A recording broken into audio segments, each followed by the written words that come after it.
In the previous video we looked at considering the probability of an event taking place on a scale of words or a scale of numbers between 0 and 1.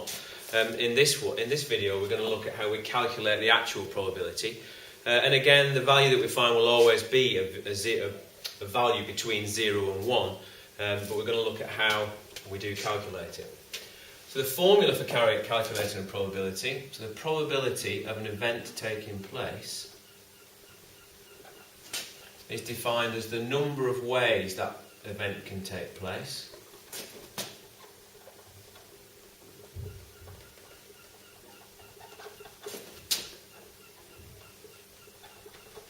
divided by the total number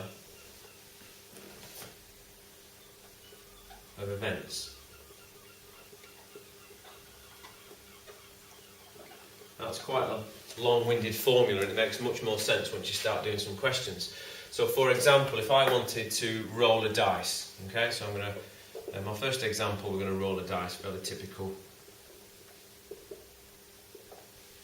example, and I want to know the probability of rolling a number 5.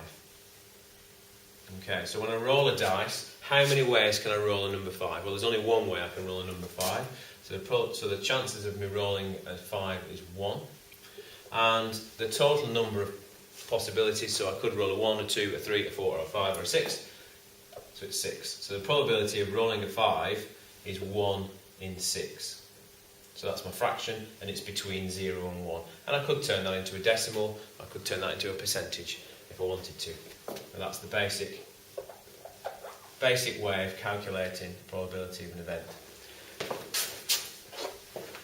We change the example. Say for example I was to flip a coin, so the probability of flipping a head. Well, how many ways can I flip a head? Well, it's a head or a tail, so there's only one way of it landing on a head. And how many possible events? Well, assuming it's not going to magically land on its side, there are 2 events.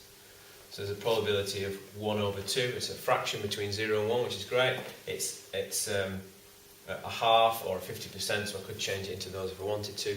So the probability of flipping a head is 1 over 2.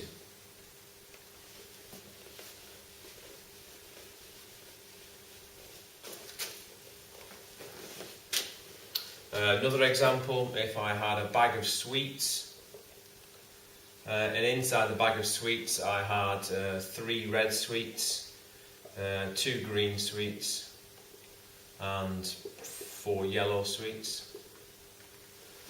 Then I could work out what the probability of me picking out a yellow sweet would be. So the probability, how many ways can I pick out a yellow sweet? Well, there's 4 yellow sweets, so there's 4 ways of picking out my yellow sweet. How many sweets are there in the bag in total? 4, 7, 9, so it's 4 out of 9. So the probability of me picking out a yellow sweet is 4 out of 9.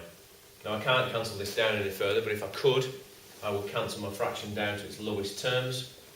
Equally, I could turn it into a decimal or a percentage if I was required to, if I wanted to.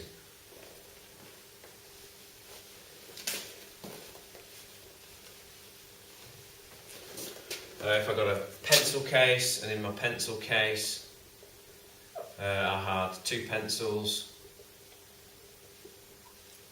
1 red pen and 4 blue pens, and let's say I had a rubber as well. Okay, so that's the contents of my pencil case, and what's the probability of me picking out a pencil? So the probability of me picking out a pencil would be, well, there's 2 pencils, so there's 2 ways of picking out a pencil. How many things in total? 2, 3, 7, 8. So a probability of 2 out of 8. And in this instance, I can cancel that down. I can take the fraction down to its lowest terms, would be 1 over 4. So the chance of 1 over 4, or 0.25, or 25%, that I would choose a pencil if I was to pick something out of my pencil case.